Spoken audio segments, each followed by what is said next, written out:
So we heard today a lot about different workforce and supply chain issues that small businesses are facing. One of the issues with supply chain, we heard, the issues with the ports and how investment in locks and dams and that infrastructure could help with that. Given that, can you kind of maybe explain, I guess, the reason for voting against the infrastructure bill that, included? Yeah, absolutely. No, the infrastructure is always very good, and I love it. And I actually serve on the Environment and Public Works Committee. However, the administration had told us that the bill would be completely paid for. You have to pay for projects in order to get them done. And the bill is short $250 billion.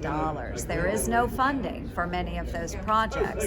So until we can get that worked out, I did not want to support something and make false promises to the people of Iowa. I have supported infrastructure efforts in the past, again, serving on the EPW committee. So we are hopeful that we'll get some projects going. Unfortunately, probably all the projects that the United States wants to see, we won't be able to pay for. And then we also heard about child care. Can you talk about that? And in particular, that was a focal point of the Build Back Better plan.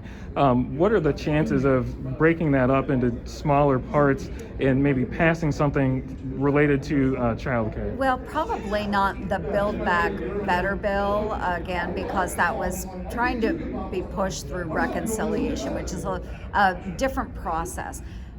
What we want people to understand is we've already had efforts moving forward in a bipartisan manner on the areas of child care and other issues.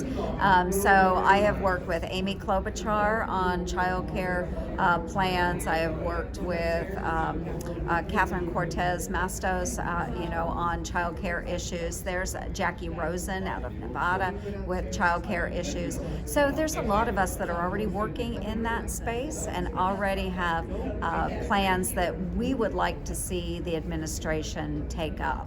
So it's already out there, it's already available. It doesn't have to be part of a Build Back Better plan. Can you talk about what some of those plans are and what the likelihood might be of reauthorizing or maybe extending the child care tax credit that I think recently expired? Yes, I don't know that we'll extend the child care tax credit. That is something that I think there's been concern about from all kinds of members across the spectrum. But with the plans that we have pushed forward, some of those would be just as simple as the one I'm working with Jackie Rosen on is a small business administration proposal that would allow those nonprofits, churches to apply for small business loans. So you're expanding capacity.